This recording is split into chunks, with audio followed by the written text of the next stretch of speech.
I'm Peter Wilson, music director of the Waynesboro Symphony Orchestra in Waynesboro, Virginia, and I'm in the middle of my 19th season with the orchestra. I would say the thing that really resonates with me now is just how far we've come since that first year that I started with the orchestra. A lot of people don't know about this, but I auditioned for this orchestra as the music director when they had a vacancy back in 2006, I think it was, and I didn't get the job. I was, I thought I was going to get the job. It was one of those things where you leave the you leave the audition and you're like, oh, this feels good. You just have a great feeling, and then I didn't hear anything. But in any event, I just wrote a nice email and I just said, hey, I saw your website. I just wanted to congratulate you on the selection. I had a wonderful time auditioning. If there's anything that I can do in the future, if you need a sub or guest conductor or anything like that, please keep me in mind. I use this as an example, by the way, of never burn a bridge when I talk to students, because he served a year and then he got a job, I think, at Loyola, and so he left. He announced he was leaving after 1 year, and instead of them holding another search, they said, let's just offer the job to Peter. And so I got this call, and the timing couldn't have been better. My memory is that first string sectional, I could feel tension in the room, as though here's the new conductor.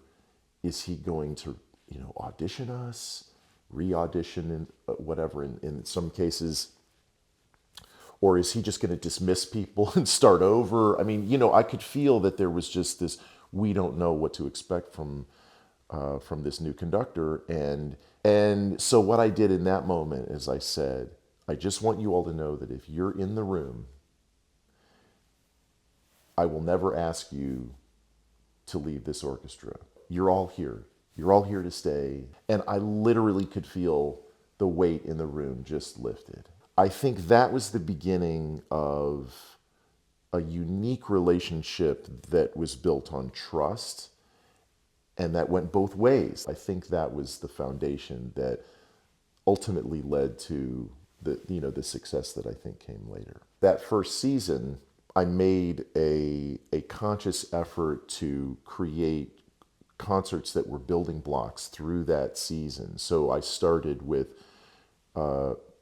Mozart's 25th Symphony. And then the final concert of the year, I thought, if this is an orchestra that's now going to call itself a symphony orchestra, we must play Beethoven. And so I thought, Beethoven 5, let's do it. Let's just, out of the gate, let's work on this. And I wasn't sure if we'd be able to do it in the beginning of the season, but I just thought, let's work to that. Well, I have to tell you that first reading session of Beethoven 5 was better than the first concert.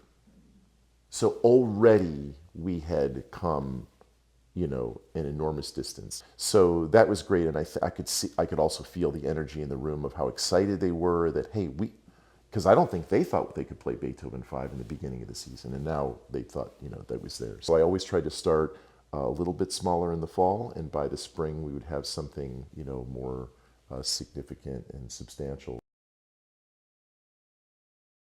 I'm just so proud of the organization, because I think that, going back to what I said about trust and that mutual trust that we built together, that created a culture of what became a family to me. This orchestra is somehow unique, and it's special in that family, trust, commitment. We're all on the same page, I feel. And even as we've had people come and go over the years, people get acclimated to that culture very quickly, I see. As we're approaching this 30th anniversary, I feel like that's sort of the overwhelming or compelling element of this orchestra that I'm so proud of after all these years.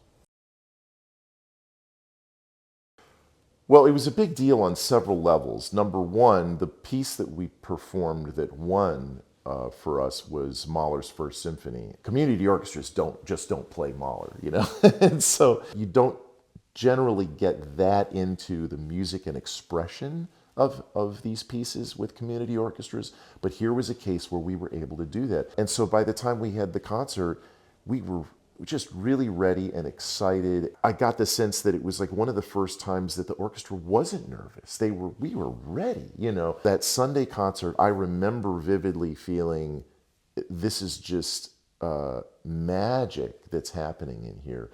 And then when I listened to the recording some 2 weeks later, I almost drove off the road because I had to remind myself this was the Waynesboro Symphony.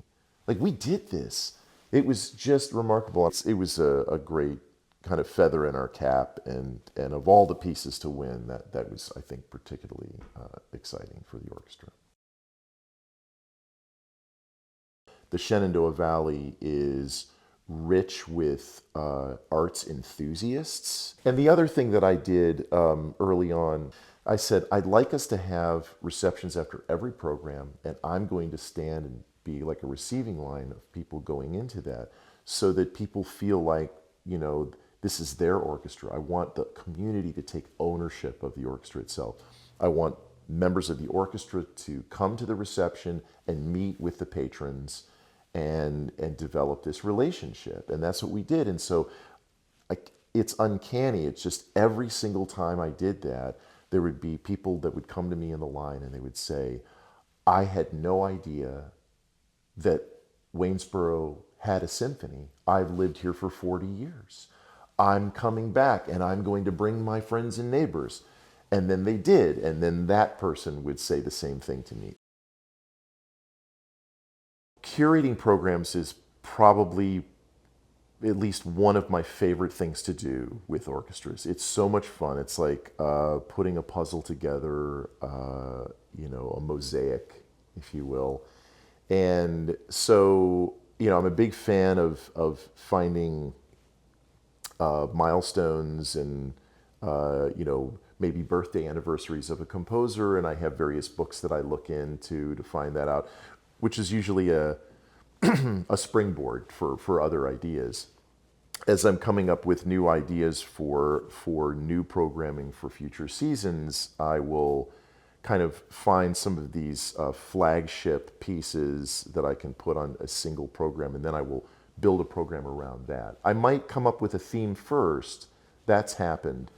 To the wonderful musicians, the staff, and the amazing board of the Waynesboro Symphony Orchestra, congratulations on an amazing 30 years.